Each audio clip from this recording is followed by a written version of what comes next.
Alrighty.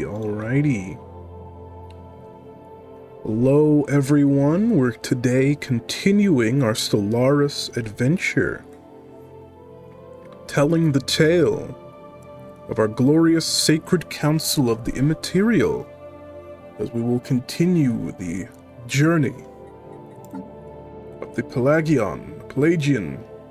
You know, I named them and I haven't really determined how we're going to pronounce it, but I guess that's fine. We won't really worry about that.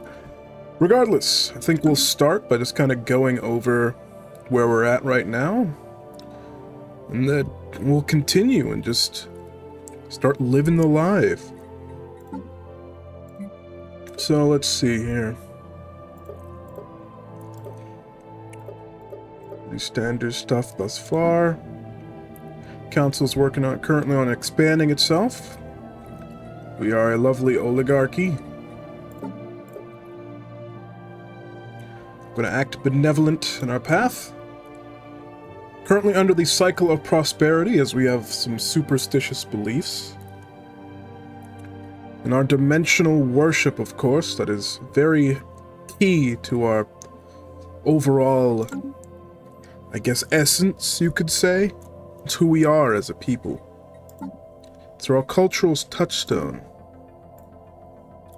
But okay, let's see. We were currently in the midst of surveying some systems here. Don't have much to build at the moment, which is fine. Let's see, we have a temple and some research labs, some civilian foundries, and some civilian industries, and now we're getting some alloy foundries going to match with that. Plenty of denizens. We've really only existed here out in space for a year. And as the name of our star, Essence, and the name of our planet, Aspiration, implies, we have much to learn and much to do to grow. Currently, we are researching zero-G laboratories, planetary unification, powered exoskeletons. We have astral harvesting as a tech, which is pretty sweet. We're currently gaining some astral threads. See, our dimensional shrine is making us a good amount of unity, which works well for us, given that we are a highly spiritual people. But okay, let's get started. We haven't met anyone out in the vastness of the galaxy, but we have encountered alien life. But for now, we just kind of gotta chill and let things run on their own. We can start planning out our course of events. Let's see. We have the Astral Rift situation there, but not much to do about it. No anomalies as of yet. There's the ancient crater that we want to research as soon as we can. Ah, here's something. Okay. Situation log updated. The Habitable World Survey. We now know without a doubt that a thriving biosphere is not something unique to Aspiration. Both the scientific community and the public at large are eager to learn more about the various forms of alien life found throughout the galaxy. Efforts to catalog the life forms we encounter are already underway, but our xenobiologists have urged us to focus our planetary survey efforts on habitable, life-bearing worlds. Let's see. I think, from our perspective, from the perspective of the Pelagion, which I like better. Let's go with Pelagion. We will be the Pelagion. Or Pelagion. Gotta make a decision at some point. Pelagion. We'll be the Pelagion. From our perspective, we are aspiring beyond our planet. We will not focus on surveying on habitable life-bearing worlds. We have more important matters to focus on, which does get us our next tradition. So we're currently working on harmony, and I think we will go with So as a species, right now, we are fleeting. We don't live very long, so we can offset that with mind and body by embracing a combination of new meditation techniques and healthier eating habits. A large segment of our population enjoys a greater life expectancy than before. I would say that's rather valuable, especially given how grand our aspirations are. Alright, so as part of our survey, we do have plenty of science ships currently working, and we're going to be trying to keep an eye on a good scientist who can handle some archaeology. That's what we want to do. Some archaeology. That sounds incredibly valuable. Something we really want to lean into, given that we are starting with an ancient crater. Alright, let's see here. Another tradition we have a choice in. Greater good or kinship. I think we'll then lean into kinship now. A true sense of kinship has developed between all the citizens of our great star nation, regardless of their place in the social order. And because of that, that might indicate that we may eventually value egalitarianism a bit more. System survey complete. Alright. Our first completed survey. Salieto. Alright, we will send you further outwards to this trinary system here. And we will expand, taking Salieto under our command. And the question becomes, do we want to rename Salieto? It's tempting. It's a neighboring system, has an ocean world that we could potentially make our first colony. Could be nice. Perhaps we could name it after someone of import. Complete. But they were always immortalized. Alright, we had a couple scientists complete their queues. So how about you survey there? You survey there. I don't necessarily think I'm going to keep all three surveying. Just as I said, we're going to keep an eye out for a scientist who will be quite good for researching this ancient crater. So alright, we're just going to keep things running. We've nearly completed our alloy foundries. We're probably going to want more civilian industries, given consumer good production at the moment. But it's alright for now. Alright, let's see, our head of research, Pebble Breen, has leveled up. Could make them a roamer, make them a champion of the people. Given their starting trait, maybe we don't necessarily want them to stay head of research forever. They're clearly a roamer. They were born to roam the stars. So I think it's more appropriate that they want to expand outwards, to achieve their destiny, to manifest their destiny. And so let's allow them to become meticulous. They are thorough in their examinations of unknown phenomena, and keep them out in space. Instead of limiting to them to surveying archaeological sites, they will be surveying the stars.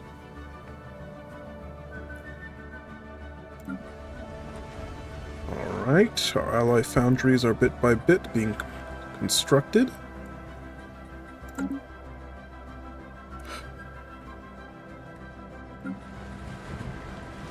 Let's see, one thing I do want to adjust is, let's see here.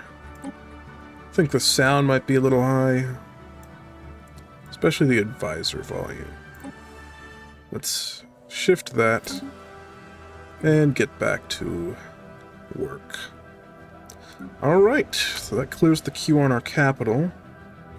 We could use a mining district. Looks like our minerals are a bit low. Okay, our first ascendant. This is our main ruler.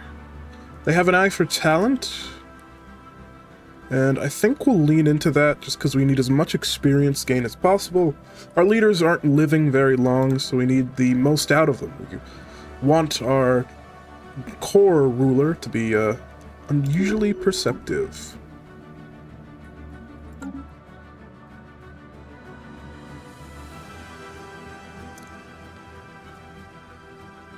Construction Alright, complete. that completes construction there.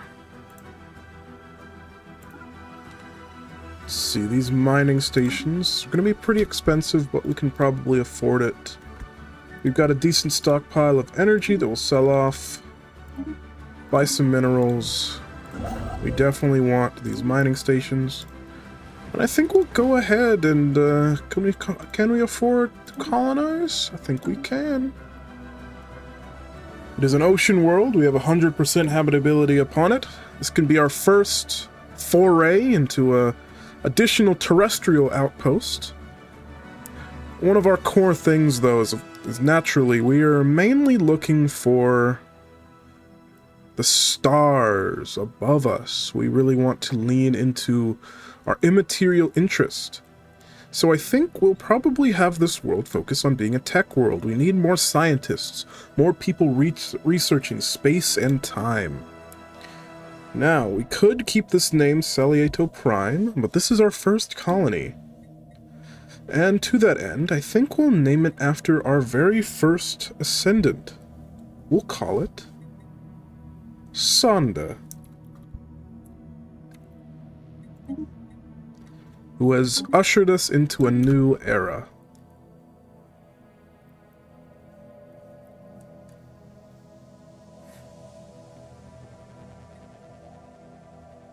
Okay, everything's looking good thus far. Making still a continued solid stockpile of unity. Log updated. Let's see, the Arasians. Those are our precursors. We have recovered artifacts from an ancient alien civilization on ZA 1909L. From what we have translated so far of their language, we have learned that these aliens called themselves the Arasian Concordat. They were an interstellar power that held sway over this region of the galaxy a little over 1 million years ago. They appear to have been 6-limbed mammalians, and there are several references to some sort of plague called the Javorian Pox, which swept across their empire with devastating results, possibly leading to their extinction. Let's see, and where is that? This is ZA 1909L, where we have recovered the artifacts of this ancient civilization who once held power in this portion of the galaxy. Curious.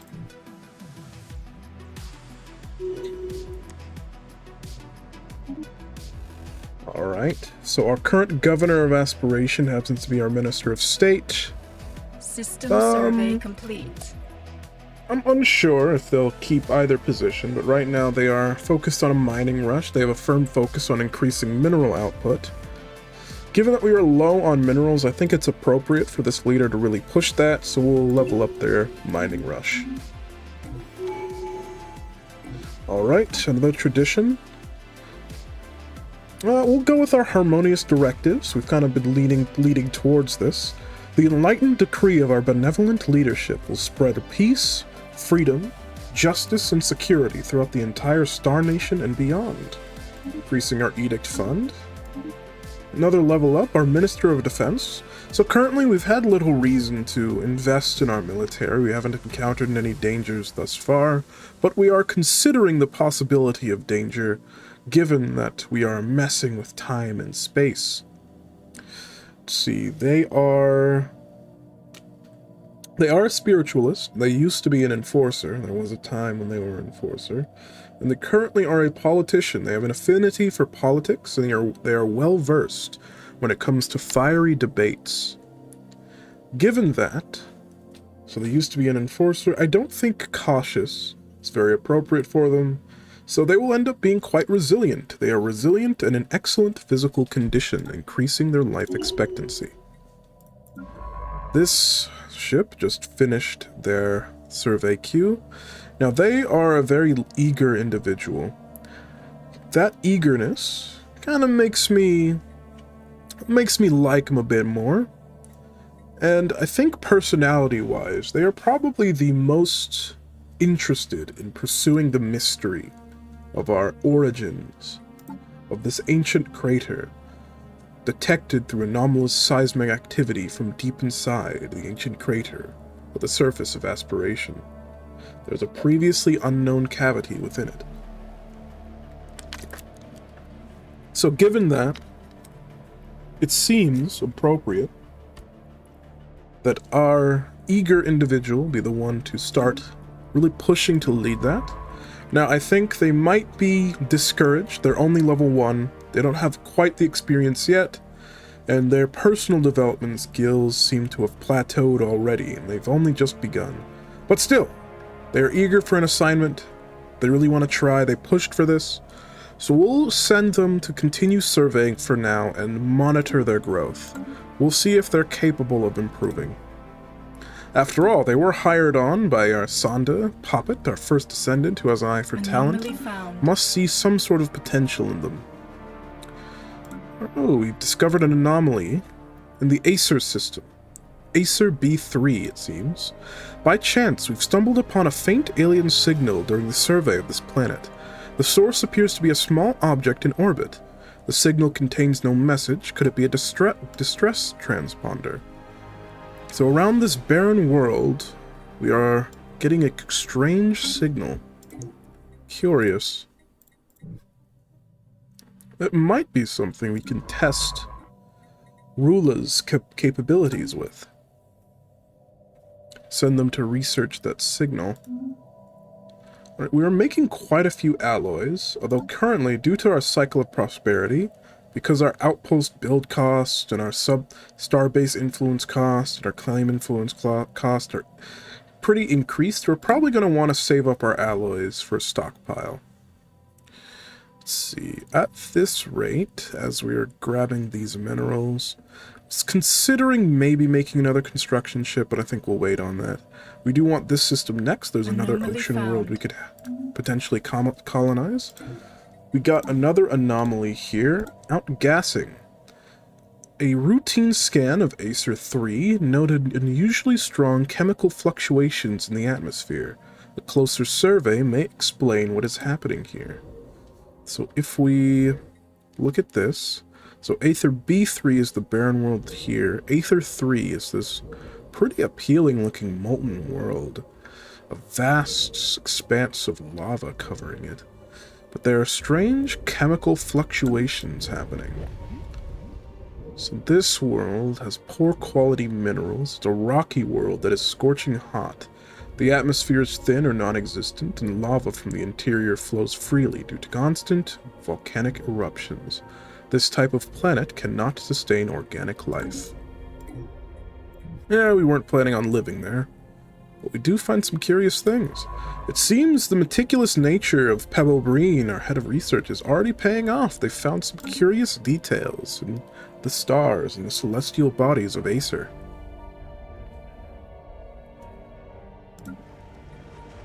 Alright, let's see. We could probably use some more jobs on our planet now. And it is really looking like we would benefit from civilian industries. Perhaps we can make do... Let's see, how's our housing? Housing seems fine. We're getting a bit of crime, just 2%, still low. Our stability's okay. I mean, it's high. We'd love higher, but it's looking good. If we look at our management, how are our people doing? Let's see, it seems the majority of people are at 67 happiness or above. If we look at our current standards of living, they're under decent conditions. I don't think we believe enough in egalitarianism to push towards social welfare. Additionally, we don't quite have the consumer good backlog or surplus to justify it. So we'll just live and let live. We do have some blockers we'd like to clear. These sprawling slums, of course, are a bit of a stain. This region is covered by vast shanty towns and slums filled with the poor and the outcast. This will create 100 pops upon clearing, and we really don't want to leave such people downtrodden and destitute. Oh, and one thing I did think of, I don't know if I went over the planetary features last time, but let's see the features of Aspiration. Has some hot springs, groundwater heated by geothermal processes, steams from the surface of these springs. We have some rushing waterfalls, picturesque vistas formed when rivers flow over the cliff sides of steep mountainsides, some underwater vents. Metalliferous sediments react with superheated water in the planet's crust. venting chemicals along the seabed where tectonic plates diverge. There are some mineral fields. Geological upheaval exposed these useful minerals to the planet's surface long ago. Some ore-rich caverns. These deep caverns are rife with metallic and mineral ore deposits. Some submerged ore veins. Useful ore deposits line parts of the ocean floor, providing opportunities for deep-sea mining. We have some green hills, 2 of them. Rolling hills covered in greenery and fertile soil. It seems green hills, lush jungles, and mineral fields provide the majority of our land forms, with the rest being aquatic. With the lush jungle, with a dense canopy and nigh impenetrable vegetation density, these jungles are poor in soil quality, but rich in plant life and fruit-bearing trees. There are some teeming reefs, a vibrant ecosystem brimming with corals, fish, mollusks, mammals, invertebrates, and all kinds of edible marine life. It sounds incredibly pleasant. I think we'll start clearing some sprawling slums. And let's start taking further advantage of those teeming reefs. I know I was just discussing the consumer goods, but looking at that, I think taking a bit more of a dive and putting more development there sounds valuable. Alright, so we'll continue waiting on our mineral production to improve. It's already pretty solid, but just unfortunately we're consuming a lot. Construction complete. Completed construction there, so let's have our construction ship now move to Athuna. Build starbase there. Alright. Yeah, everything's seeming pretty solid at the moment. See, our discovery tab, we don't have enough for any astral actions as of yet. Let's see, we do have some minor artifacts we did manage to gather. We could celebrate diversity, or proclaim religious revelation. I don't think anything of grand import yet has happened. A new anomaly, though. In Acer 2, another Acer anomaly. Impressive structures litter Acer 2's surface, practically begging for some archaeological work. Monoliths. So if we look at Acer 2, curious. So on this molten world, another molten world orbiting Acer A, this Class B star, we have monoliths that have been discovered. Interesting. So clearly at some point, some civilization was present there. But no longer. Not that we'll do much about it. We're not really concerned with the terrestrial. Also, I'm pretty sure we would melt. Horribly. Water is more our domain. Right. Okay, so Boulder Cliffbreaker, one of our scientists currently researching over here. They do have the potential of being an archaeologist. They are currently carefree, so they're less meticulous than others. They don't really have that attention to detail that our head of research does, so they aren't really finding many anomalies, but when it comes to researching them, they do have a talent for it. And we are looking for an archaeologist. I think we'll continue to monitor Rula Weymouth's growth and see how they shake out, and it'll kind of be a competition between Boulder and Rula to see who will actually have the opportunity to excavate this archaeological site, but we will lean into Boulder's archaeological talents. They may make an excellent scholar.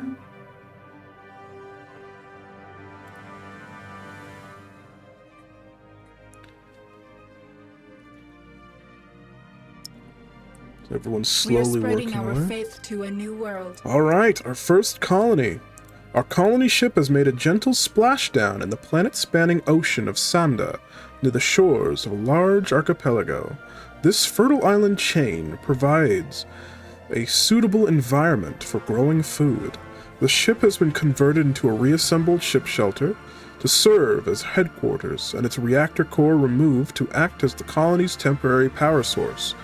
Tents filled with constructor materials alongside prefab shelters have sprung up around the ship's hull as colonists disembark, marking the first Pelagion city on an alien world. So how do we feel about this? So, as much as I would love to lean into our fanatic spiritualist nature, I think our spiritualism, again, comes from dimensionality, from the immaterial, from space-time. So I don't think necessarily our colonization is a testament to our higher purpose. It might be a path to it, as this is going to be primarily a research world, a world where we will study space-time, and we will thrive in peace and harmony. Because we are pacifistic. We are not looking for struggle.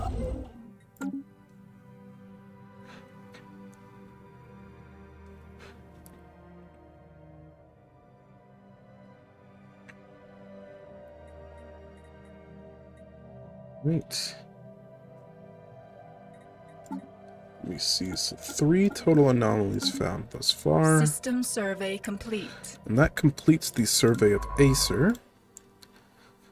See, a system full of anomalies and some valuable materials, but little else, nothing habitable.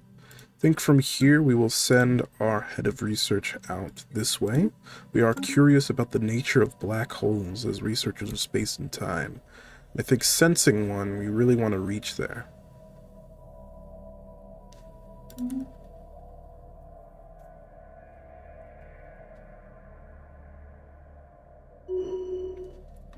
Alright. So Rula has at last leveled up.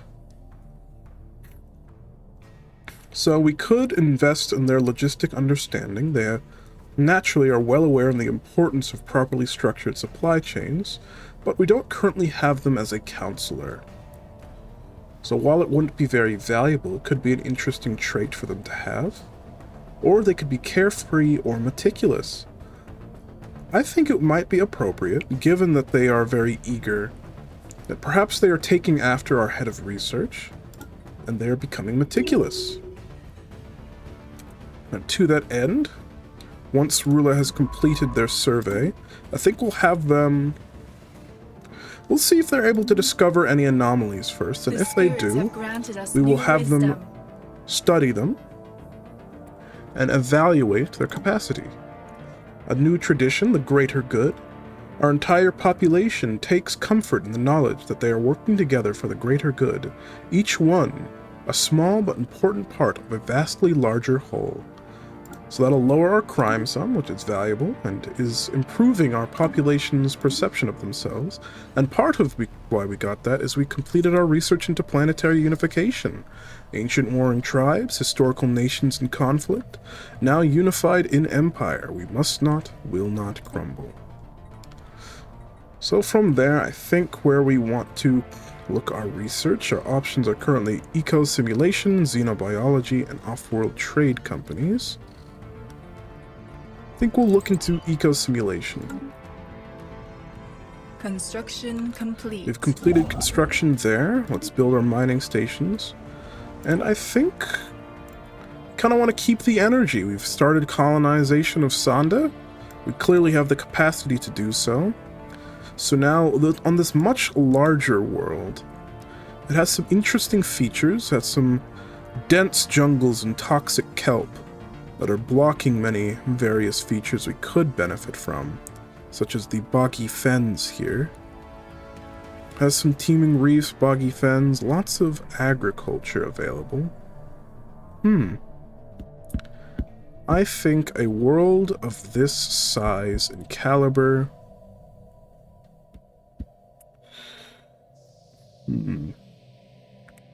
dangerous wildlife and impassable mountains.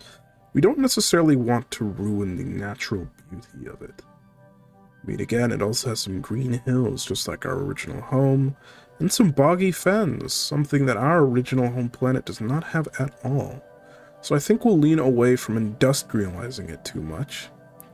And instead, sure, let's have it be an ecclesiastical center. Seems aesthetically pleasing enough to be a great place to properly worship. It's only a simple jump away from our home system and the original mysteries there. Sounds excellent, but a name for it.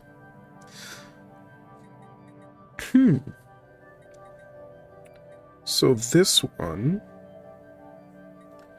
I do believe, if I recall correctly, Rula was able to discover this planet through their surveying. And I think in honor of Rula, even if they don't end up being the one to study the ancient crater, I think we will celebrate their contributions. However,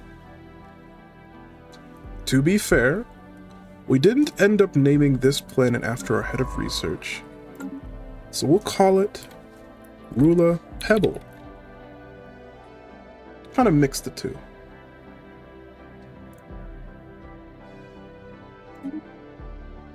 All right.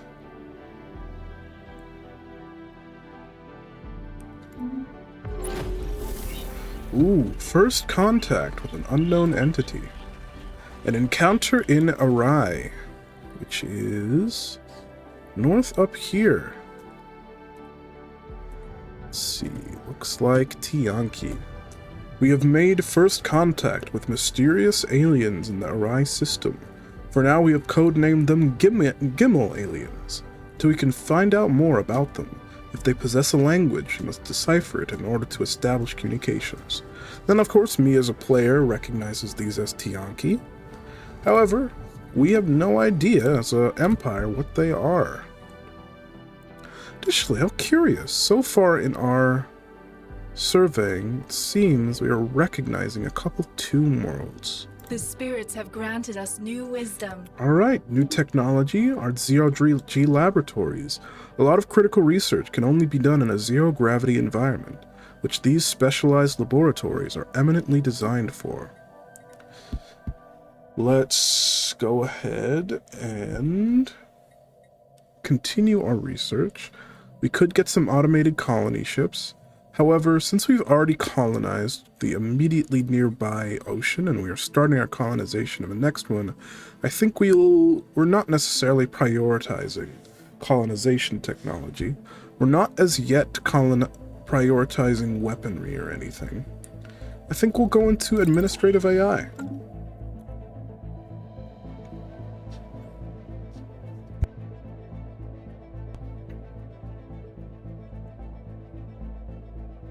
Anomaly found. Okay, we should probably queue up some work on our home planet. Let's start building another city district. Start expanding our cities. Getting some additional jobs working. We'll eventually really need some more civilian industries, given that we're making an ecclesiastical center and a tech world. So I think I'm going to go ahead and sell off a good amount of our surplus of energy credits. Grab some more minerals, and get some civilian industries going. Queue those up as well.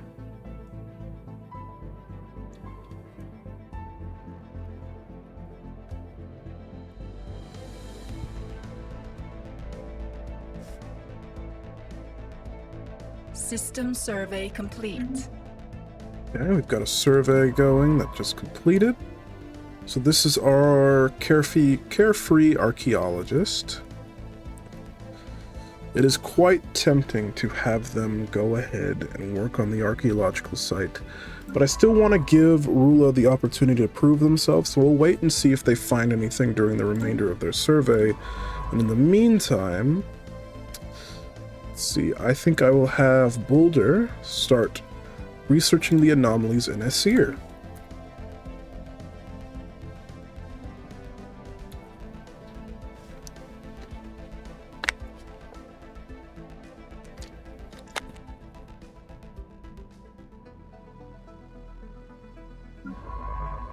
Whether Rula finds anything will be kind of the deciding factor as to whether or not they'll be the one to research the mysterious activity. Have granted us new wisdom. Alright, so we now have powered exoskeletons. Wearing a powered exoskeleton suit augments the user's strength and speed. The military applications are obvious, but it will also increase labor efficiency. Quite valuable given that our species, as a reminder, is weak. Alright, so technology-wise, so we could improve the hulls of our corvettes, we could research better materials, or we could learn afterburners. I think, again, we're not yet prioritizing weaponry or military applications, but the possibility of new materials available, especially since it'll increase army health, we definitely want at least some defensive consideration, so we'll lean into that. System survey complete.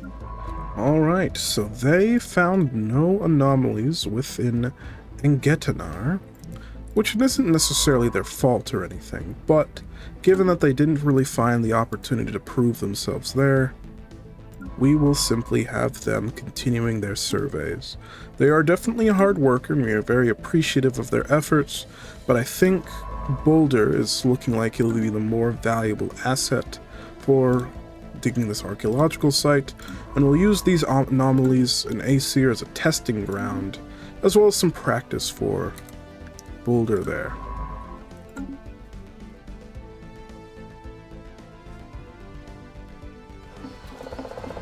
Ooh, interesting. The Caesarnian Society encountered. We have detected the presence of an unenlightened alien civilization on Arai 3 in the Arai system. They appear to be in the later stages of a Bronze Age, having mastered early metalworking. Although most of their population is rural, several large city-states have formed. We should consider building an observation post above their world to study them more closely.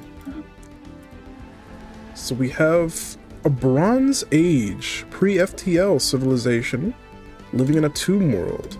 Caesarni. How fascinating. Contact report, unenlightened. Effectively capping off previous discoveries of lower forms of life, the report on the unenlightened aliens of Arai 3 encountered by our fleets has reignited interest in the xenological studies on aspiration, previously considered a largely theoretical field. Alright, I think we are generally going to be feeling that, still, our theocratic sense, our faith comes from the immaterial, the dimensions beyond. Finding proof of alien life within our world, our planets, especially Bronze Age pre-FTLs, I don't think that is necessarily increasing our spiritual nature. So instead we'll lean into our pacifistic nature here. The existence of life expands our understanding. It is true. There's life beyond us.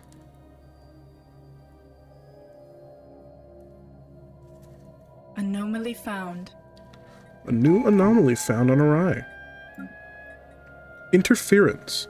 Ship sensors are picking up an unexplained pattern of interference in the Arai system. Interesting, coming straight from the star itself. A new tradition, so we can now complete it with Utopian Dream. The dream of a utopian future drives our people ever forwards. A better tomorrow is worth fighting for. Which really leans into our nature of aspiration. And that will grant us our first Ascension perk. We have a collection of options here.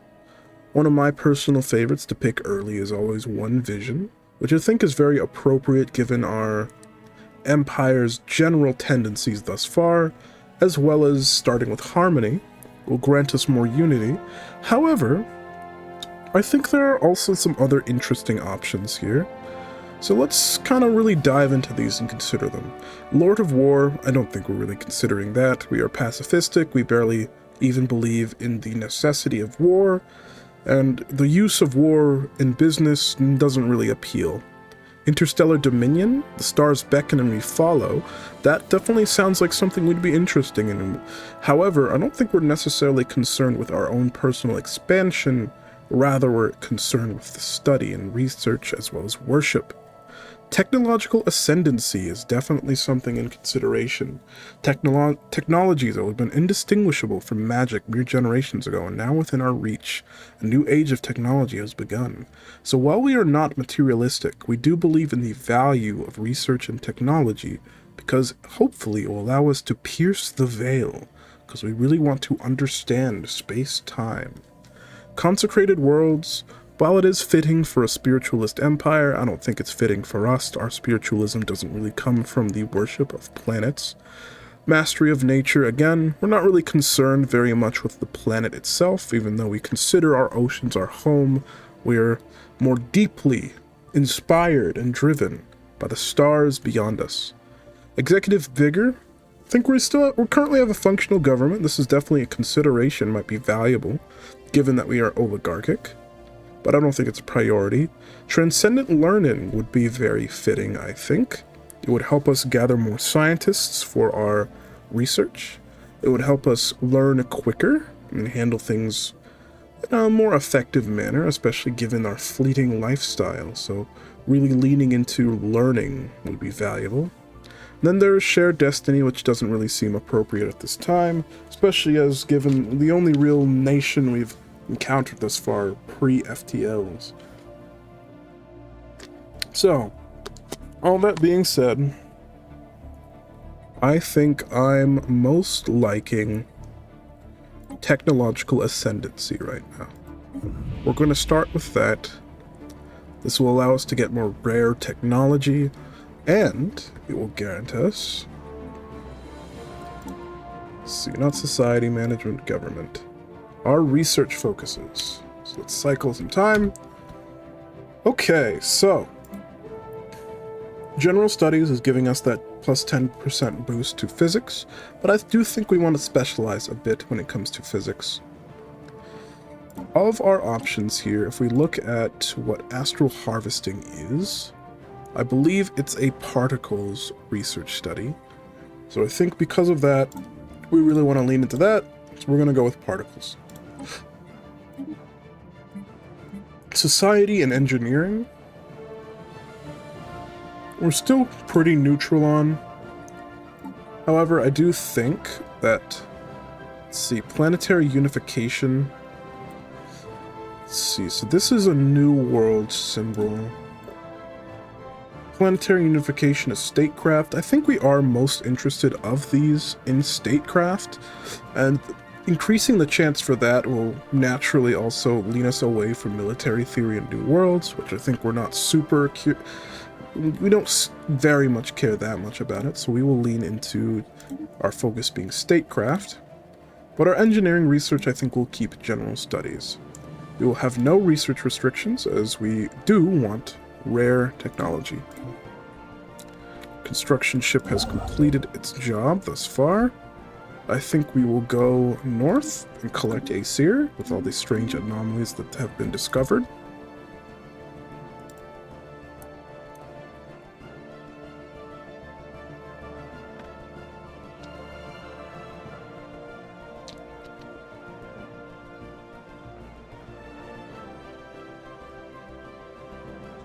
We're 5 years in, and the Pelagion already have 3 systems total under their belt, and we've made quite some interesting discoveries, I'd say. Hello there, Redacted. It's going quite well. Currently, we're just exploring the life of the Pelagion, and we're kind of running ourselves as a fanatical, spiritualist, pacifistic empire, focused primarily on the worship of space-time itself. We are fascinated by dimensions, and we are leaning in that direction.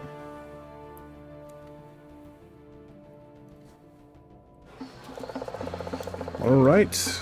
Ooh, a couple things happening at the same time. We've got an anomaly as well as the Pioran civilization encountered. So we have detected the presence of an unenlightened alien civilization on Arai 4 and the Arai system. They appear to be in the Bronze Age as well, just like the last pre-FTL we encountered. So in the same system, also living on the Tomb World. So we have Pioran. Let's see, they look to also be humanoid.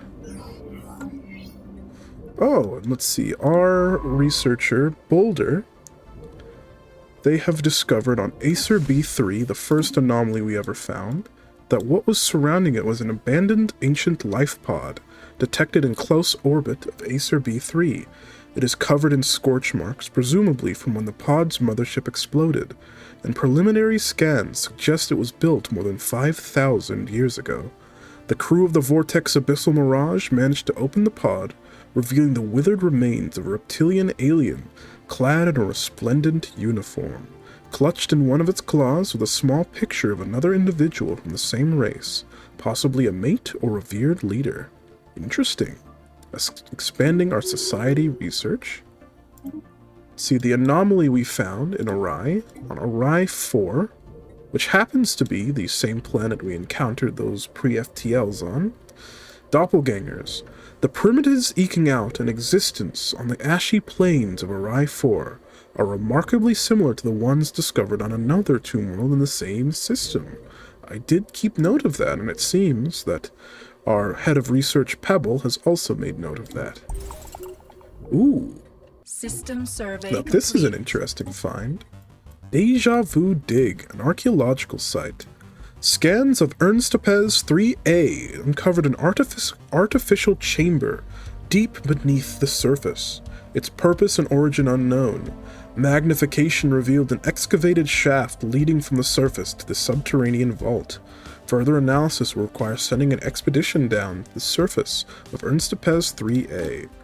Ernstapes is a barren world. That's, yeah, right. Rather small barren world as well. A barren and rocky world with thin or non-existent atmosphere. The surface is covered in meteor impact craters and completely devoid of life. So this one happened to be discovered by our eager scientists. Perhaps they're working to try and make up for their... Again, we don't really want to call it mistakes not finding anomalies here, but rather their lack of capacity. We've already decided that our archaeologist here, Boulder, will be the one to kind of discover the secrets of our ancient crater, but they've found their own archaeological site, so perhaps they'll be able to dig into that. Our head of research has completed a survey of Orion and finally gets to be the first Pelagion to approach a black hole. That would certainly be an incredibly religious event. I think upon completing the survey there, we'll probably proclaim a We are religious spreading revelation. our faith to a new world. Alright, Rula Pebble, the colony named after its discoverer, as well as our current head of research, is currently being colonized. Going well. Sonda, named after our first ascendant, our very first ascendant, who brought us to the stars in the first place, is currently being colonized solidly.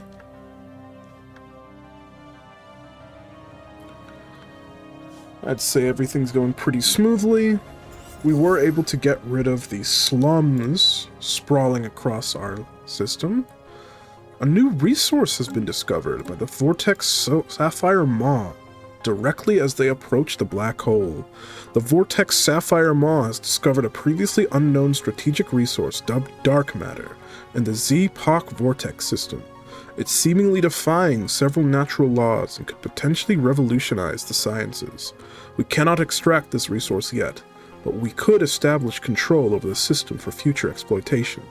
We are sure to find more of these types of resources as we continue to explore the galaxy, each with unique properties and applications, potentially useful. Let's see, so dark matter. This exotic substance has many properties that seemingly defy several natural laws. Harvestable concentrations can only be found near black holes or in certain nebulas. Incredible. That's the kind of discovery that is 100% worth proclaiming a religious revelation. The discovery of artifacts far predating our own civilization has given indisputable proof of our beliefs. And, appropriately, our head of research has just leveled up. See, I think them being quite meticulous has been something that's been pretty valuable for us. They discovered the mysteries in Orion and Asir. I think we'll keep going with it. Meticulous too. Excellent work, Pebble. System survey complete. And they've completed the survey of the black hole. Let's see, looking around, there aren't any more in immediate view. So we'll just continue heading north, seeing what we can find. Heading around the center of the galaxy that we're around. Ooh, so we've completed the outgassing anomaly here. Chemical fluctuations in the atmosphere were confirmed across both time and the surface.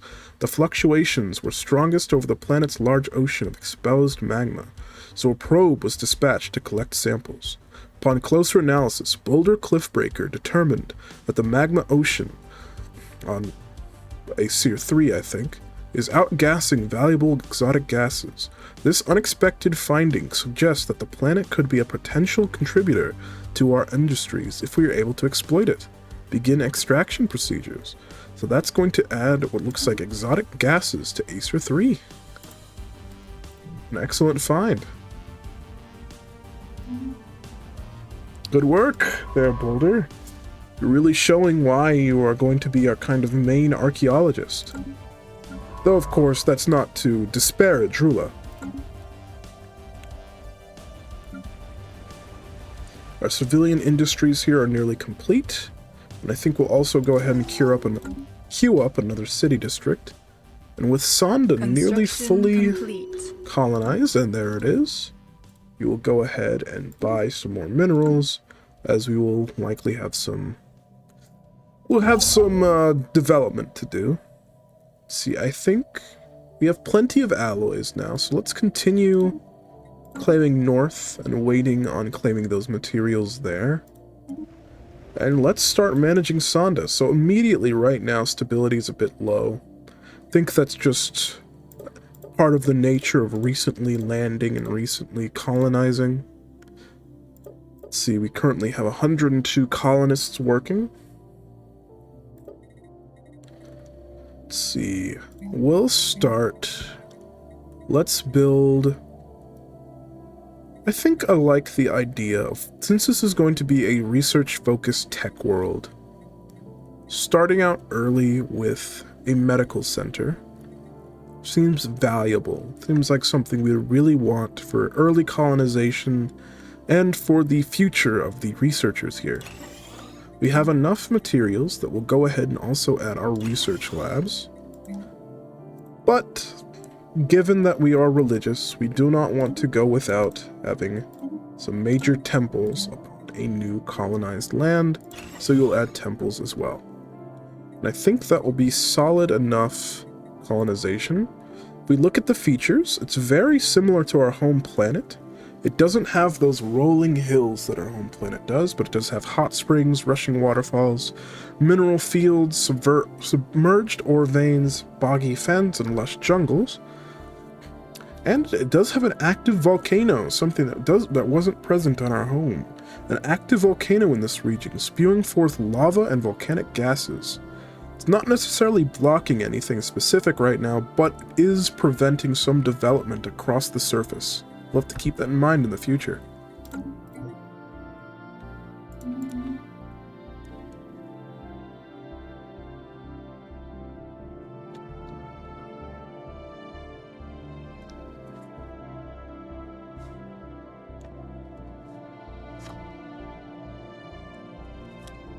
All right. Anomaly found. Things are continuing to move solidly. A new anomaly was found. Let's see, appropriately once again by the Vortex Sapphire Mar, head of research's ship. Energy emissions found in AT-03A in the Zowad system. Strong energy emissions of an unknown origin make this asteroid stand out from the rest of its peers in this crowded asteroid field. On Zowad 3A, let's see, or rather, no, this one was the one with the asteroid. It's currently surveying Zowad 3A. Yes, we can see that this system has a pretty sizable asteroid belt. This one is pretty large. It's unsurprising that something was discovered here, but it's not the size that's making it standing out, it's strange energy emissions. Fascinating. System survey complete. Alright, Edic, Monolithic. So, Aethers 2 is uninhabited and indeed uninhabitable, but not unvisited. Its surface is littered with tall cenotaphs, carved from some material not native to the planet, evidently placed here by some artistically inclined spacefaring race. The monolith's flowing lines deftly chart a history so fantastical, it must surely be fictional. So we can image them for the archives, or we can recognize that they are beautiful and make digital reproductions of the monoliths widely available in our empire. I think we might be a bit artistically inclined in this instance here, and I think we might want to share it across the empire. They are beautiful. We have, of course, also obtained our first specimen, a cenotaph display.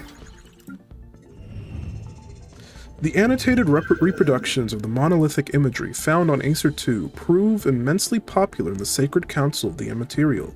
Many citizens state that the fantastical annals have completely changed how they feel about aliens.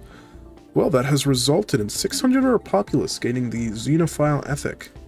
So unfortunately, currently, if we look at our overall demographics here, let's see, so much of us, we're all Pelagion. And if we look at, let's see, where's the best place to show this in? Factions. So it seems some people have just recently gotten some xenophilic tendencies. About 9% of our population currently embraces it. 50% are pacifistic and 40% are spiritualistic. We've definitely been focusing more on a pacifistic lifestyle at the moment, especially with our peace festivals. Hopefully, over time, our spiritualism will grow. With its attraction value, we're expecting around 80%. But it is nice that some of our populace are learning to be xenophilic. Might want to check if any of our leaders were affected by that. We'll look at our council. Here. Let's see. No, they're all still spiritualistic, which is valuable. Let's see. So Rula has completed the survey of this archaeological site.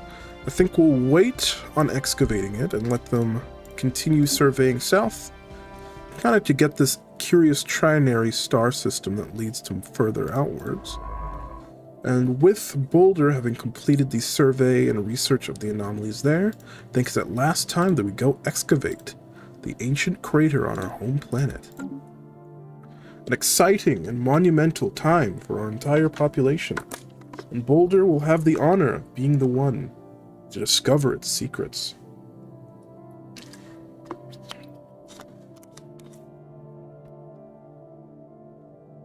Now, we've gathered a sizable stockpile of alloys at this point, and while we aren't a militaristic society, I think we do value defense, and so at this point, we will spend some of our stockpile to at least prepare a few more corvettes, just in case.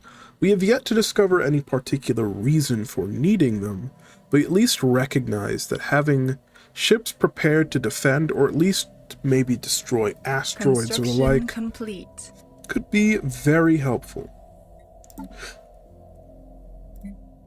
We haven't checked on our first contact in a while, and it's because I completely forgot to assign an envoy to it.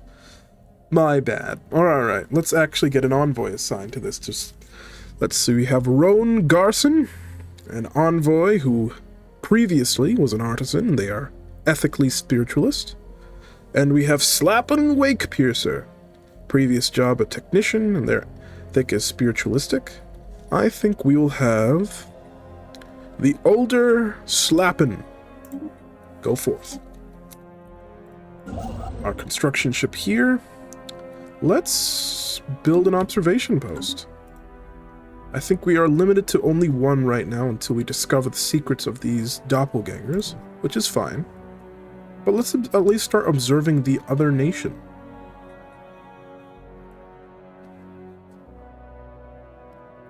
Starting to snake out a little, kind of following just a line as we construct our empire.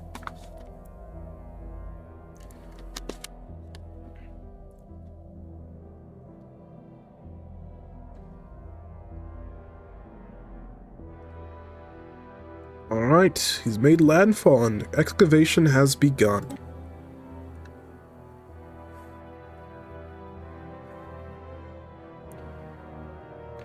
Construction complete. Okay, so let's see what we have here. Construction is done there. So we have our first observation point.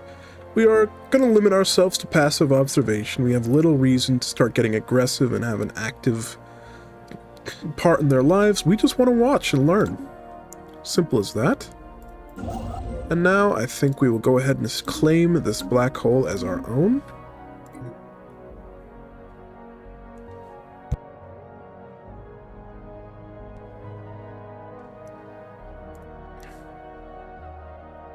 And I think when we get that black hole, we will build our second starbase. We currently only have one.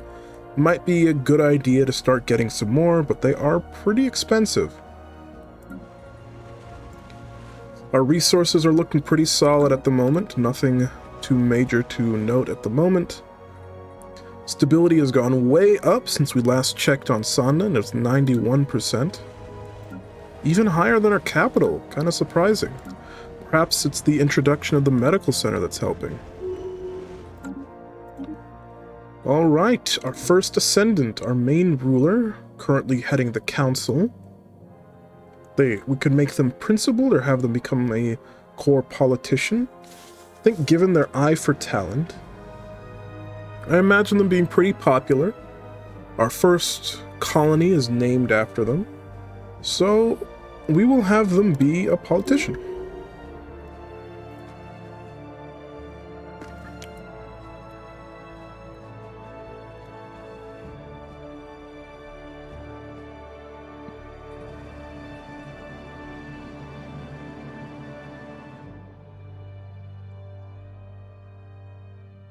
System survey complete. A new anomaly once again found by our head of research.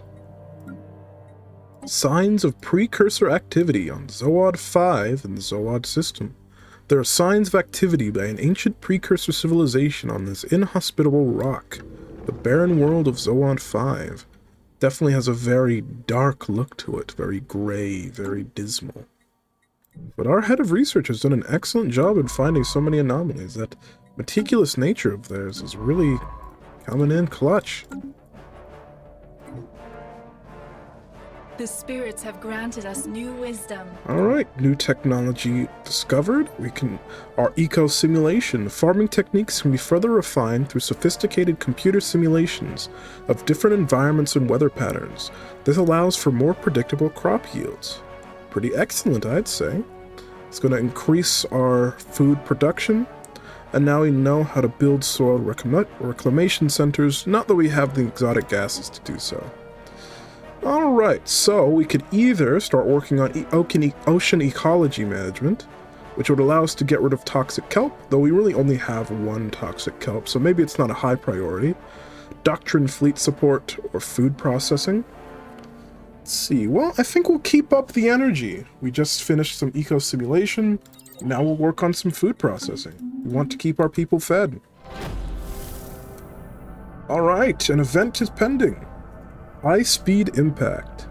Initial excavations into the base of the crater revealed a fully formed cylinder of impactite lodged deep into the earth.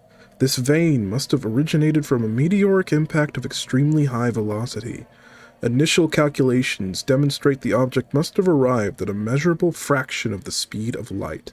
It's a wonder that it made it to the surface. Interesting. Quite the find, Boulder.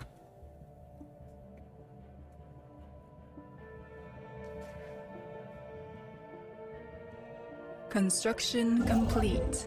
Alright. So that's the Zepok Vortex claimed. And I think we'll go ahead and start working on claiming that as a starport. We really have a lot of care for our black hole. The most important system other than our home and our colonies. The first true testament to the nature of the dimensions that we worship, space and time and their mysteries. Oh, a new tradition now available to us. So we already have completed harmony.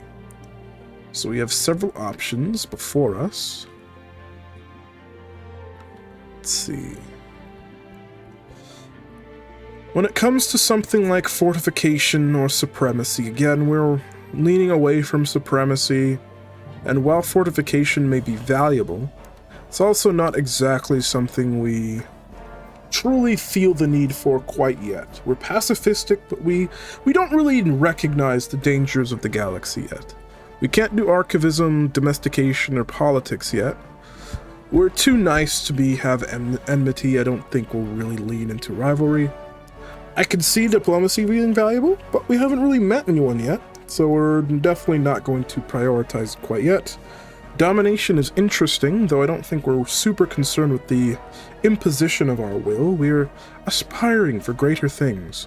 So with all that being said, I think discovery is the way to go. Agenda available. Our curiosity about the universe is what got us this far. Absolutely. And there's still so much left to discover. So that gives us the Chart the Unknown agenda. We now have the Map the Stars edict. And that has increased our anomaly research speed. Let's take a look at edict, and yeah, we'll go ahead and activate it. So that's increasing our survey speed, granting us further anomaly discovery chance. And it's going to allow us to detect ships' hyperlanes better. Or rather, our ships to detect hyperlanes better, I think that is. We've nearly done preparing ourselves to expand the council. Lots of bureaucratic work required there. Capital has cleared its queue. I think we'll go ahead and use our energy credits remaining to clear the industrial wasteland, the region covered by ruined industrial complexes and toxic soil, detritus from a past age of progress. We want to clean all that up. I think it's about time we properly looked at our Empire focuses again. We've completed quite a few things. Let's see, so we don't quite have 7k pops yet. We haven't finished First Contact. Our mineral income is actually starting to drop, so we might want to get that new. But first things first, we have a new colony, Rula Pebble, now claimed. So similarly to how Sonda started, I think we found a lot of success with starting with a medical center. So I think we'll use that as an example, have a medical center immediately. But instead of following up with the research labs, we're going to sell off a food surplus to grab some minerals. We will instead go ahead and grab a temple next. And I think we're going to want some luxury residences, at least to start here. Now to that end, let's see, what do the people need right now? If we look at the Pelagion, where population is changing negatively because we have migration, people emigrating to new nations, which is completely legitimate. We're totally fine with that. If we look at happiness, they're looking just fine. Doesn't look like people are in the particular need of anything at the moment. And unsurprisingly, our elites are quite happy. So because there isn't too much of a need right now, we'll continue waiting on it. Though, again, we do want some more minerals, so let's add another mining district. Alright, we've completed administrative AI, organizational circuitry, rerouting academic fervor. We have quite a few options here, and I think leaning into the fact that we just focused on discovery, we're now mapping the stars and charting our path forward, we will go into automated exploration protocols. We want to increase that survey speed even further. We have much to learn and much to discover after all.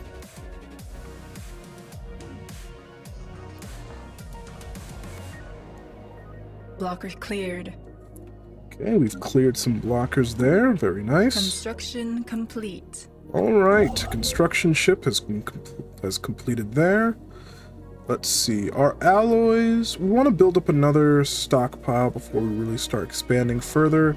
We obviously want Ernstapez so we can allow Rula to research the archaeological site they discovered. So I think, yeah, we'll go ahead and, oh, we don't have the influence. That's the issue.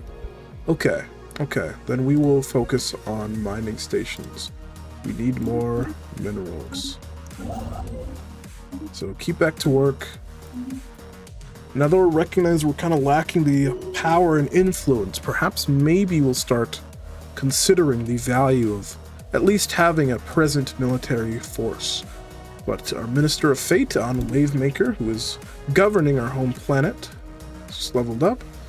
Let's see, so previously when we gave them Mining Rush 2, we were pretty low on mineral income. We're still relatively low, and now we're kind of getting low on energy credit income. We don't really have much reason to lean into spycraft. We don't really know anybody to spy on other than maybe the pre-FTLs, and we're not really leaning to do that. So architectural interest is definitely going to be it. This leader cultivates a strong interest in architecture and construction techniques. Anomaly found. Lovely to see. Ah, look at that. It seems Rula has discovered an anomaly. Perfect ratio.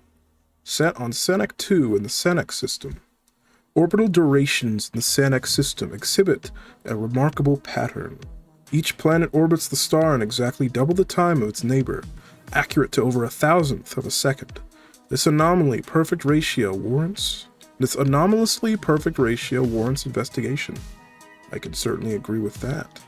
So Senek 2 is the molten world here. Curious. Quite the find there, Rula. Construction complete. Let's see. So that is our station in Zypok. So while we did want to build this, I don't think we've really considered exactly what we want there. So let's look at our options. So let's see. We can't build a dimensional shrine here. Even if we are going to generally worship it, we would need a wormhole, an astral scar, astral rift, L-gate, or shroud tunnel. I think we want... Let's see. This is a decent distance from our home system. And we want to keep this solid.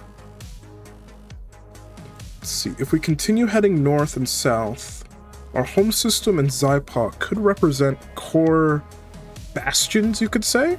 So I think we'll make this a crew quarters for ships moving through. And let's prepare some anchorages. Anchorages or shipyards? Could do one of each.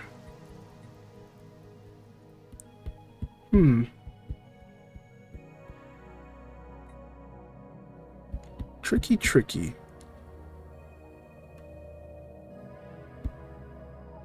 We'll just stick with anchorages for now.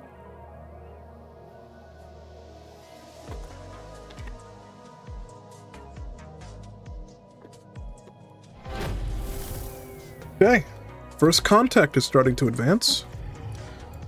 Weird heat blobs. Long-range scanners have picked up readings in the RI system that could best be described as giant heat blobs. It's worth investigating. Make it so. Continue the good work, Slap and Wake Piercer. Which is quite the name, to say the least. It's like Slappin' Wake Piercer.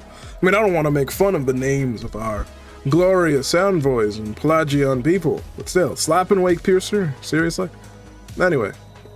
Let's see. Do we want to keep the name Zypok Vortex? Renaming that could be fun, given that it's our first black hole. I think we'll wait on that, though. I do see some astral threads. It seems we're making a discovery of a new astral scar. That is something valuable for sure. We very much want that system. Okay.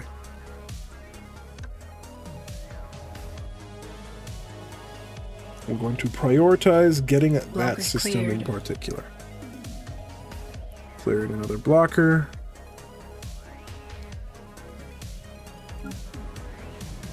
System survey complete.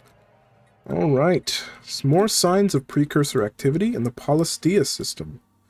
Discovered again by our head of research, Pebble, there are signs of activity by an ancient precursor civilization on this asteroid. This one is a very hard anomaly. Seems to be very high level. Double 10. But that completes the survey and makes it clear that Palastia is going to be an important system for us. We very much want it. It's got an astral scar, a sign of the dimensions beyond of which we worship.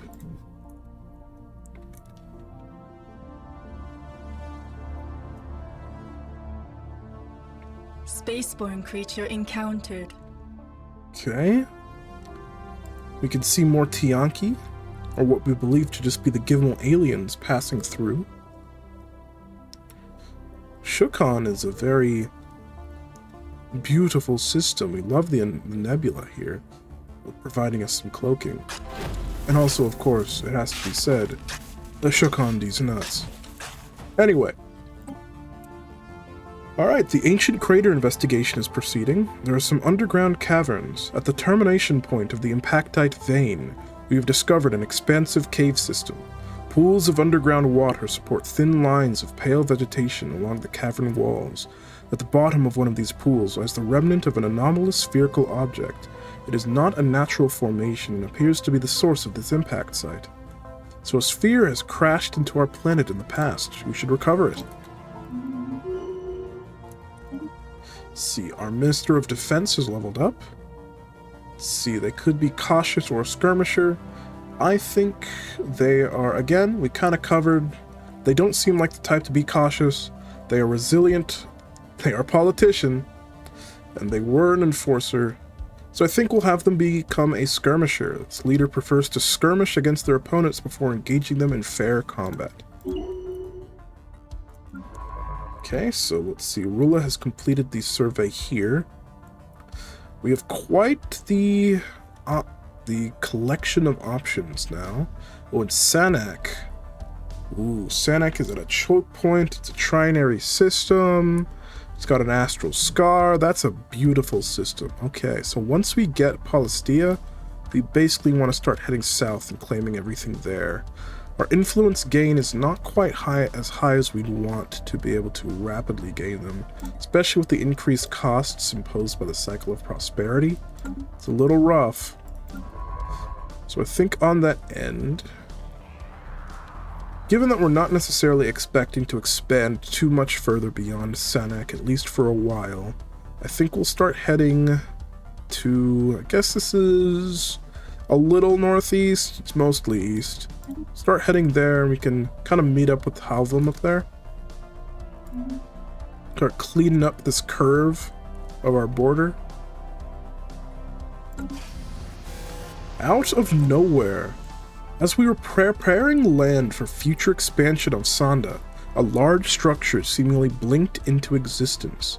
The structure is a pit emitting highly unstable energy waves, causing it to intermittently appear and disappear from view. This explains why it was not present in initial scans of the sector. When visible, unintelligible symbols adorn its sealed exterior, but match no known language in our records. No apparent function can be discerned. The construct has thus far caused no harm, but as it is obstructing our developmental efforts. That definitely seems like we want to investigate. We are adding a shimmering structure to Sonda. So let's see, we have this shimmering structure, a large shimmering structure of unknown origin that is providing a blocker, lowering our max districts by 1. It's something we want to see if we can take care of. Hey, we've gathered enough astral threads to, at last, gain physics insight. So it'll just give us a boost to our monthly physics research. We will allow our scientists to requisition some of our astral threads to further our understanding of physics. Great. Construction complete. Okay, so do we have the influence to claim Palastia? Missing 4. Alright, so we'll have to wait. But to that end, this is a very important system. It shows that precursor activity and has an astral scar. It's right next to Zowad, it's right next to the Zypok vortex, right next to this nebula. Much of what we want. We're still, of course, going to prioritize it, but we're then going straight south because we want Sanak. Alright, so it should really only take us about a month to get the most. There it is. Palastia. And hey, 10-year anniversary of the Pelagions making it into space. And with that, we're getting a new first contact. An encounter in Shigris. That's interesting. Okay, the Iota aliens. We have made first contact with mysterious aliens in the Shigris system. For now, we have codenamed them the Iota aliens. Until we can find out more about them, if they possess a language, you must decipher it in order to establish contact. Alright, Roan, you got some work to take care of. Start figuring out who these Iota aliens are. We'll see if we can see them at all in Shigris. I don't see them currently present. They must have passed through or our scanners picked them up. The way, an interesting outlook. Kind of frightening if we encountered a first contact so near Sanak. Sanak is incredibly important to us. We're pacifistic, though. We're not necessarily going to fight over it, but still, we need it. Ooh, another anomaly discovered by our head of research. A supermassive giant. And Shukon 2 in the Shukon system. Shukon 2 is a supermassive gas giant whose strong gravity well has swept thousands of objects into its orbit. Cataloging them may prove valuable. It looks pretty big. This has an extensive moon system. This gas giant has an unusually large amount of natural satellites. Hundreds of small moons and moonlets orbit the planet. We have a massive Jupiter-like structure here. Us new wisdom.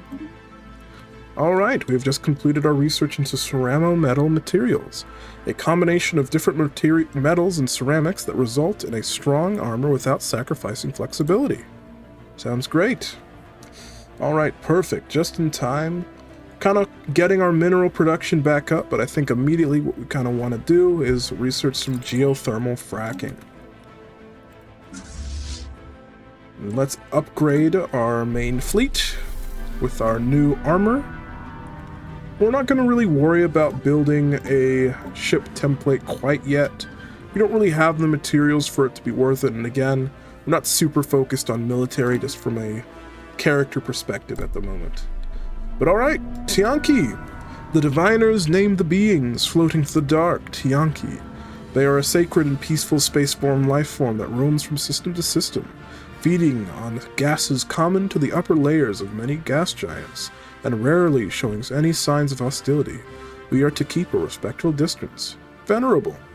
That gives us the research option for frequency tuning, gives us a nice influence boost, which will be valuable for getting Daegion and the rest. An alien empire now speaks to us in the language of the divine. Well, that's our first contact completed. Excellent. Our ships have been improved. Which is one of the things we wanted to do there. Visual anomalies. Analysis of the shimmering building on Sonda leads us to assume the object is bending or distorting light somehow. Exceptional geothermal activity has been detected in the silicate mantle below. This potent energy source powers the isolated structure, but its levels are fluctuating wildly. While our understanding of the building's properties have grown, we have thus far been unable to enter it, if this is in fact even possible. Its sealed exterior is composed of unfamiliar and highly reactive materials. Initial attempts to force entry into the structure only destabilized the building's electromagnetic fields further. We could cut our way in to learn more, but there is considerable risk of unpredictable destabilization. Okay, so either way, we're getting a nice insight into physics, which is always valuable to us. We could either use brute force or continue external studies. We are weak, we are pacifists, we are spiritualists. Brute force is not our path. It will be continuing our external studies.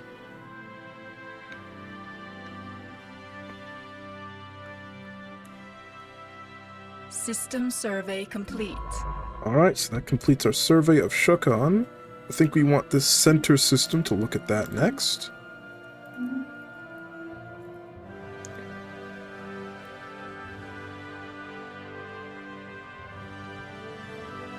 Construction complete.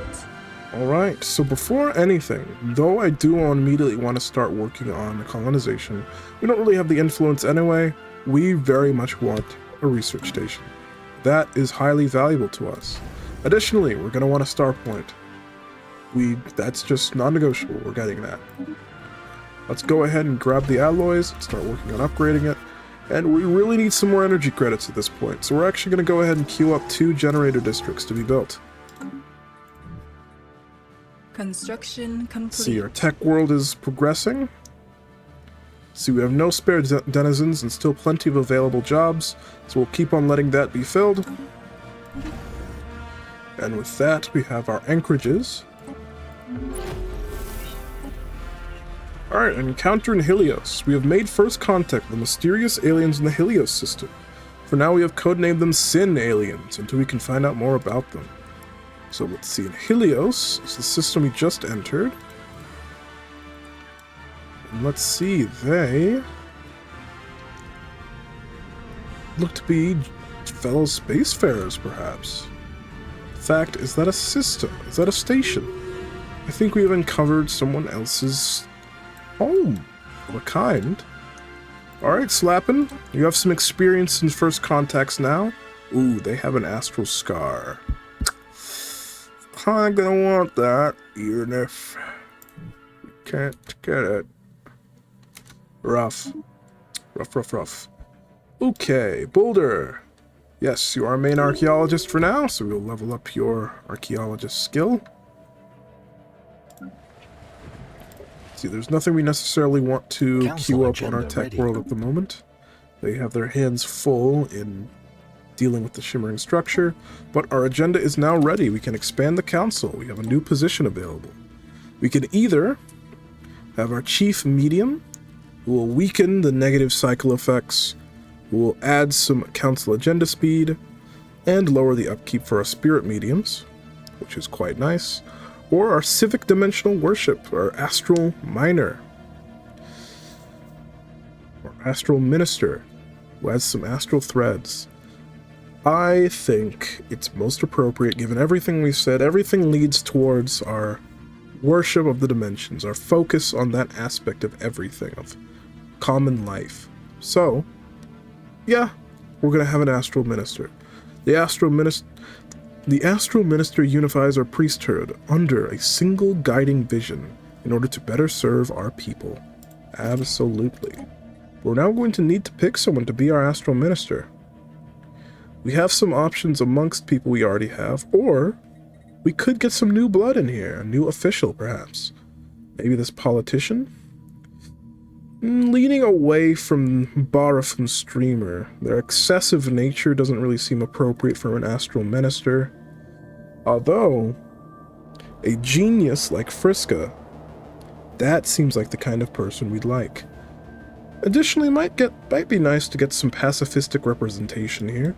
We have a lot of xenophiles present amongst our pool.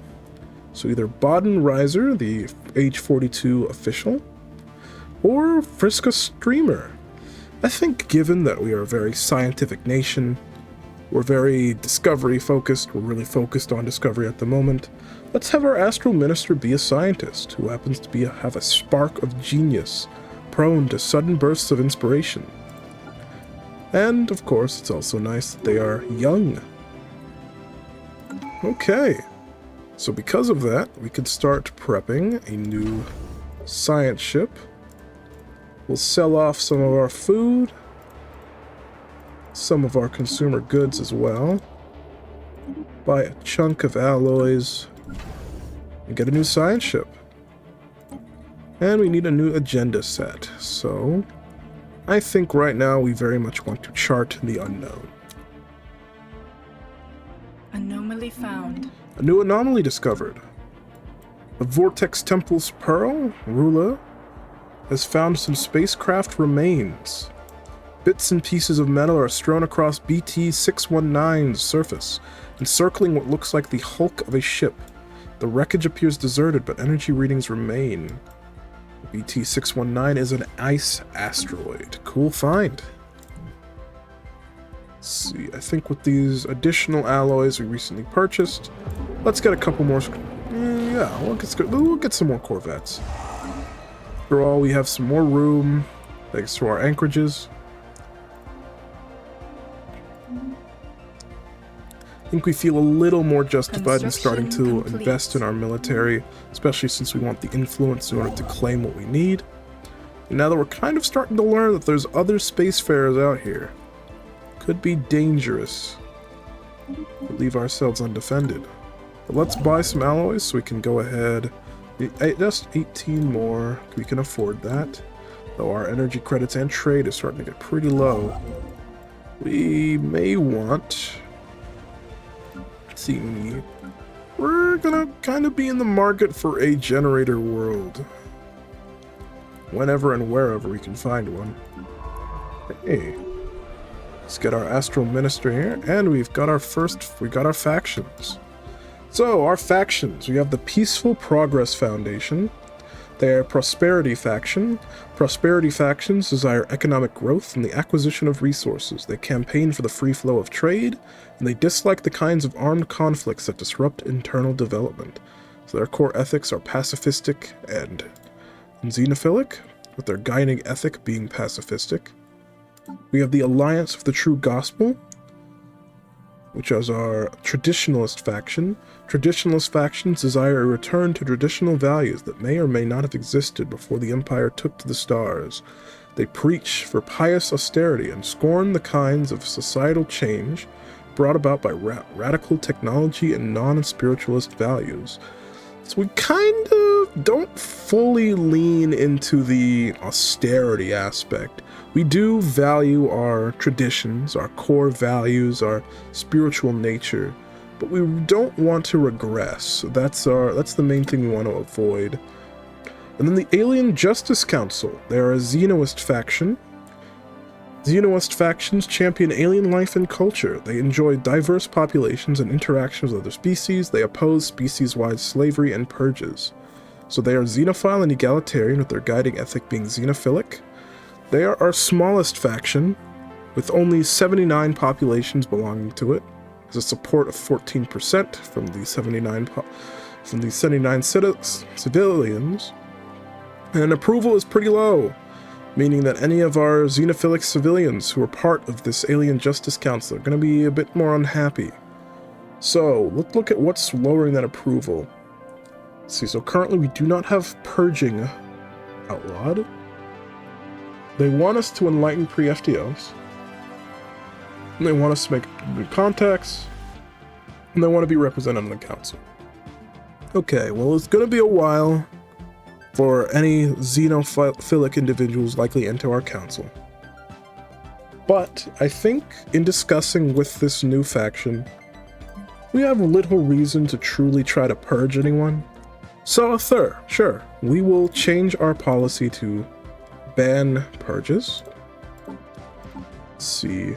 We are keeping the Alliance pretty happy. Their only complaint right now is that we are not pursuing psionics, which we might in the future. And let's see, we are mostly happy with the Peaceful Progress Foundation, but they want us to have more money, and believe me, I would love to have more money as well, but our energy credit production is quite low. Or rather, I think the opposite is true, our consumption is quite high. To that end, there is one thing we can do to lower that consumption. We can move our ships to the Zypok Vortex, where we have our crew quarters. And now that I've thought of it further, I think we do want to replace one of these anchorages with a shipyard. That will just help things run a bit more smoothly, especially since we're going to have our ships stationed there. We want some means of ship construction as well as ship repair. Alright, so our Astro Minister. Let's see, we have 2 ships currently devoted to surveying. 1 ship currently focused on excavating this archaeological site. I think we will continue with the surveying. We have Rula heading around this curve. We'll kind of send Friska, our newfound recruit. Let's let them cut their teeth a bit. They're pretty young, they're pretty new. We're trusting them in the position of Astral Minister to do the right job. Let's start heading them south and let them learn how to survey. They are a genius. They have a lot of promise, after all. They were scouted out by Sonda. Okay, we got another new anomaly. Some more signs of precursor activity on Helios 1. Alright, signs of activity by an ancient precursor civilization on this inhospitable rock.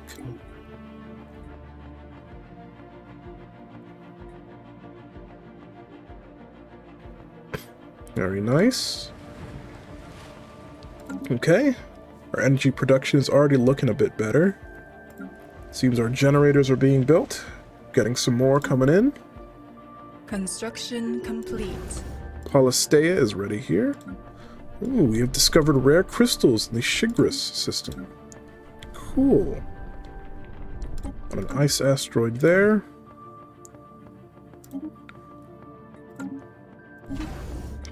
Let's see, we have the alloys to at least build in Polystia.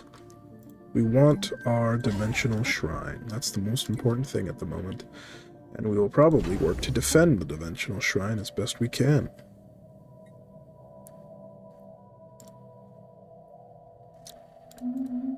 System survey complete. Okay, finish the survey of Shigris. Survey up there. Command chamber. Further study of the strange markings on the exterior of the alien structure on Sonda revealed them to be an interface of sorts. We were able to manipulate them to open a hidden door into the building's deserted interior, revealing a vast control chamber. Although ignorant of its deeper workings, we gained basic understanding of the commands using trial and error. Interrupting its functions produced an unexpected outcome. The derelict ruins of a long-abandoned alien settlement appeared in a nearby valley. It seems the object was somehow projecting a powerful cloaking field on the former colony. What they were hiding from remains a mystery, but what is certain is that they perished regardless of their efforts. While nothing of archaeological value remains intact, our scientists have made excellent use of the control chamber. We are now able to stabilize and expand the building's strange cloaking effect to cover the entire valley. It will be a great enhancement to our colony's safety, a valuable discovery. Alright, so the shimmering structure will no longer be a blocker. We are gaining progress in basic cloaking fields. And we now have an ancient cloaking array on Sonda, which will lower orbital bombardment damage and is adding some happiness. That's great. Anomaly found. Alright, a new Construction complete.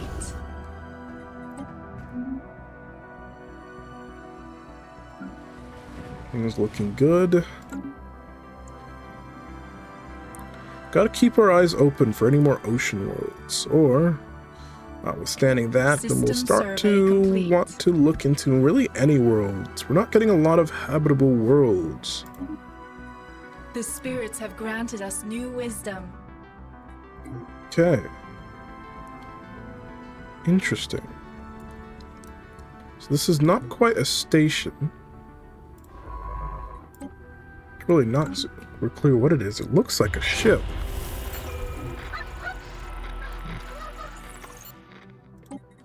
But our physics research has advanced.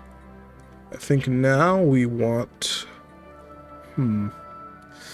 I think given that we were kind of struggling a bit there for energy, but now our generator's going up, we're kind of leaning into studying better forms of energy, and we're going to start researching fusion power. A spacefaring civilization has been discovered. The aliens we refer to as the Iota aliens seem to have laid claim to the Echromia system. Let's see, Echochromia. I don't think we can see that immediately. Oh no, here. These are the Iota aliens, and they live in Echochromia, with at least one large starbase in orbit around the primary star. We have not seen any evidence of planetary bastions, and do not yet know whether these beings are favored by the spirits or depraved servants of darkness. We should do what we can to decipher their language. Alright, excellent. So, given that they seem to reside in Echochromia, we can see their station here. I think it would be a tad rude and perhaps uncouth to continue having Rula survey them. So let's move Rula out and start surveying here. Let's start clearing up and getting a gauge for how close they are to us. They don't seem to be immediate neighbors, but they are pretty close. Otherwise, let's see. Let's have... See, nothing to report here yet. I'm very curious as to what they are. Let's have our head of research continue this way.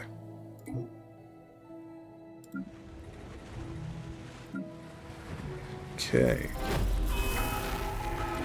So I'm thinking here, let's continue this train going of getting some better resource management. We're not getting a lot of super habitable worlds, and these worlds don't have a ton of features that provide opportunity for at least generators. So let's add another generator district to our home system. So, there are unknown vessels. The fleet we encountered in the Hello system is unlike any we've seen in this region of space before. It does not appear to be aggressive, but we can only speculate as to its origin or purpose here. Our best guess is that the fleet represents a faction without formal ties to any local authority or civilization. Interesting. So they're kind of a lone wolf of a kind. Oh! Our deep space tracking arrays on Rula Pebble have made an alarming discovery. A large asteroid is heading towards the planet on a direct collision course. Should it impact the surface, the consequences would be disastrous. The asteroid must be destroyed before it is too late. This is but our newest and currently smallest colony. We cannot allow them to suffer like any sort of fate like that. Let's turn our fleet around and send them right out of this asteroid. We were considering this possibility as we were adding more ships. Now our worst fears have come to pass. A mere 11 years, close to 12, that we've been in space, and only a few single-digit years since we colonized Rula Pebble, and we're already facing potential extinction. An encounter in Tibby by the Koth aliens, pretty close by to Echachromia. We have made first contact with the mysterious aliens in the Tibby system. Oh, they seem potentially hostile. Ah, yes, okay, I see. These, I do believe, are going to be some ancient mining drones. Right, so we do not want to stick around. Let's get Rula out of here. And let's have you survey elsewhere. Let's see if we can get you over... You know what? Let's have you clean up some systems nearby us, like Capella.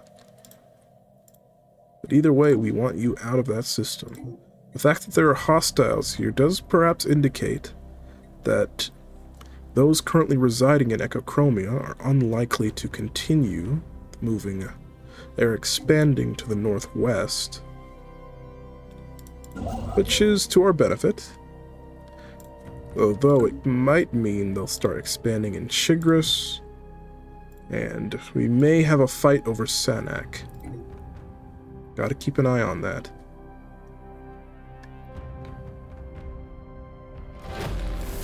Okay. So let's head you over to Capella. An odd factor. The crew we assigned to work the odd factory on Rula Pebble have disappeared. Oh, I didn't even realize we had an odd factory there. I missed that. We could send a new workforce to take their place, or we could raise the facility to the ground, making sure that this will not happen again. It is very concerning that we are now missing a sizable chunk, 100 people, 100 population from Rula Pebble. It is very tempting to demolish it. However, we didn't use brute force on the shimmering structure. We did learn from that situation, so perhaps, even though this is more dangerous, we may be able to find a new path without requiring violence. It still suits our needs. Alright, some more progress on the Ancient Crater's excavation site. Ancient Sphere. We have recovered the sphere from the underground lake. While covered in vegetative growth, much of it remains fully intact. Its construction is a strange mix of highly sophisticated design and crude assembly. Perfectly smooth metallic plates cover the frontal portion of the ship, which must have reduced friction significantly upon atmospheric entry. The trajectory of its resting site aligns with the vein of impactite, confirming that this sphere is the source of the metamorphic rock that led us here. Even more incredibly, there are signs that this vessel had passengers. Hey, fascinating. That's gotten us some minor artifacts. Great work there. Keep it up there, Boulder. Love to see it, love to see it. Do not love to see the asteroid there.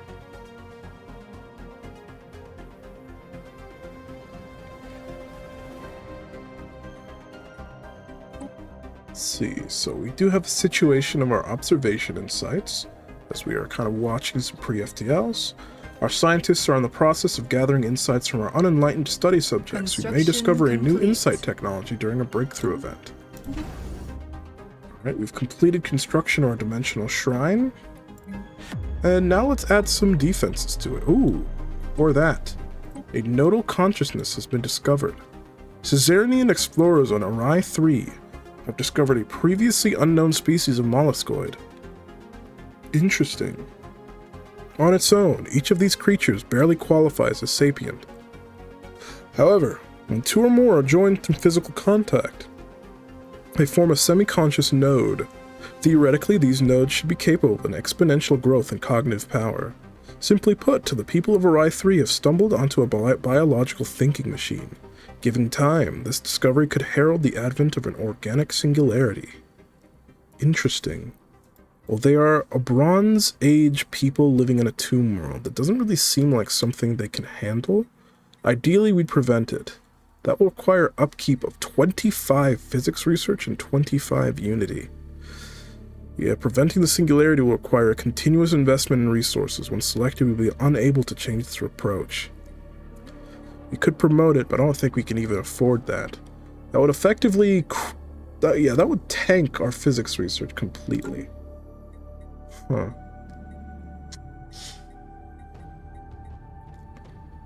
I don't think it's important enough to us to prevent the singularity that we'll invest a lot of those resources, so we'll just watch and learn and see what happens.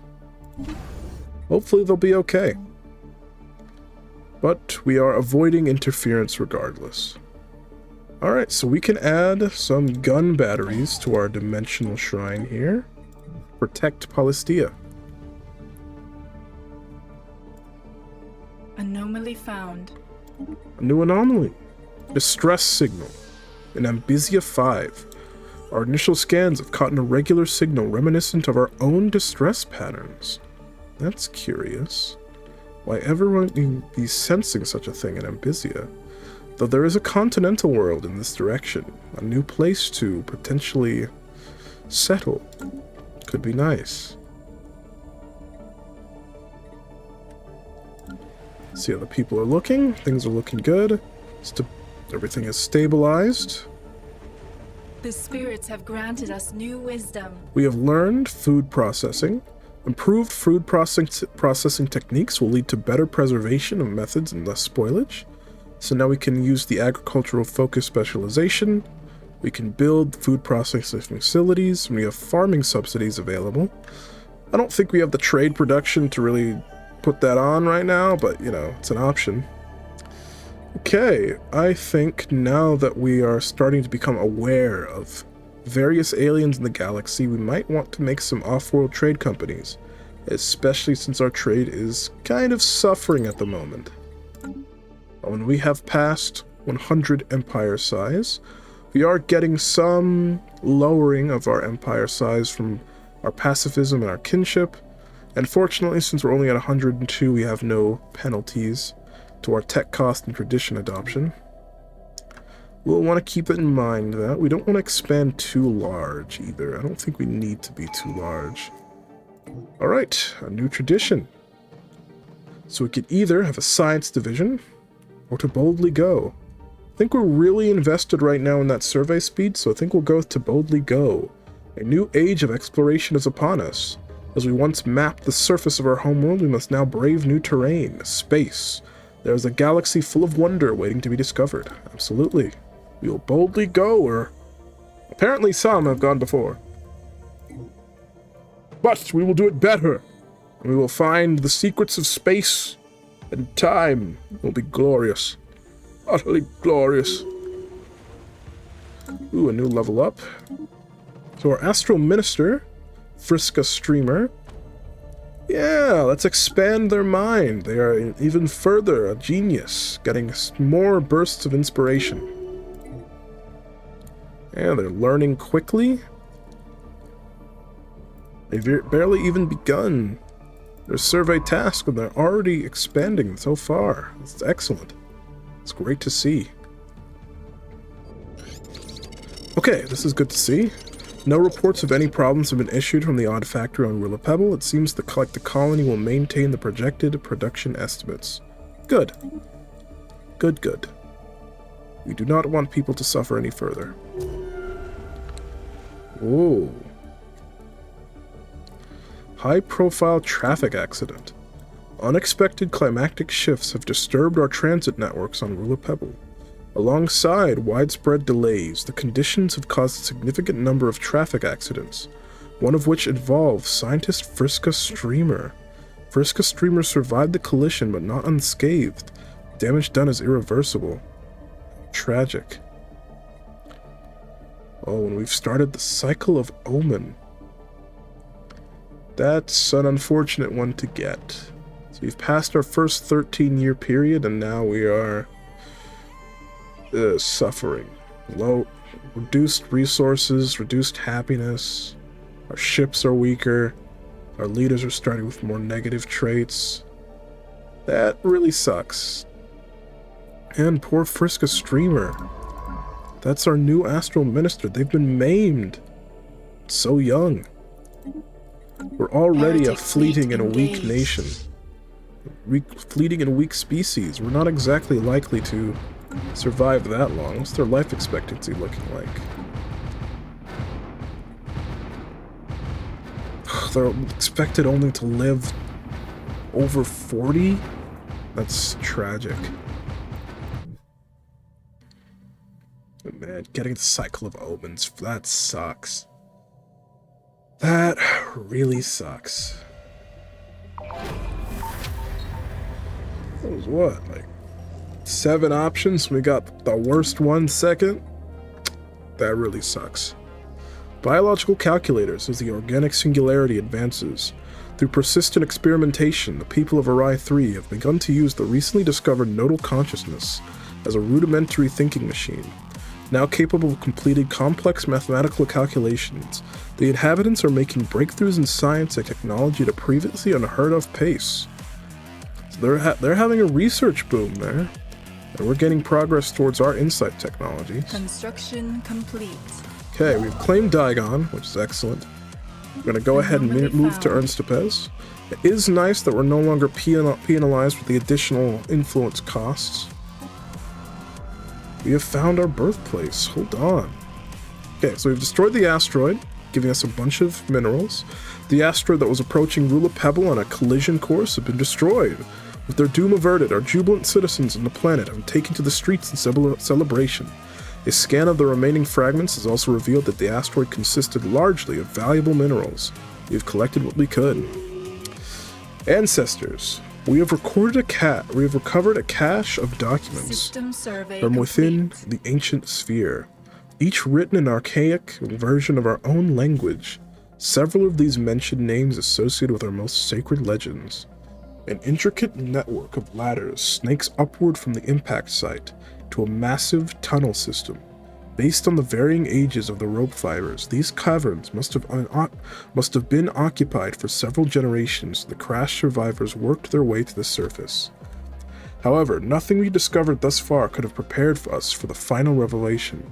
One of the upper chambers contained a burial site. DNA analysis conducted on the remains within revealed a shocking truth. These people are our ancestors. Where exactly they came from or why this place was forgotten is yet unknown. The salvaged documents are in a poorly preserved state, but we have recovered a data log from the sphere. It clearly shows that the vessel arrived in our star system by means of the astral rift near aspiration.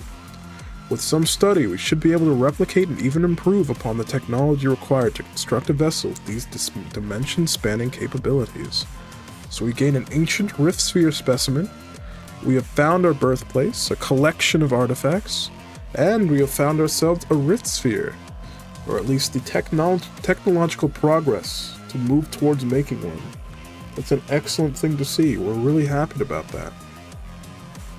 It's unfortunate that it is coming along with a cycle of omens happening at the moment, but hopefully this will offset things and these next 13 years will be better.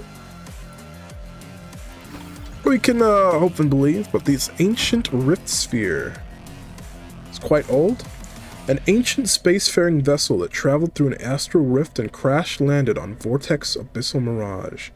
Buried deep beneath the planet's surface for centuries, this hastily assembled spherical ship is what brought the forefathers of the Vortex Abyssal Mirage to this galaxy.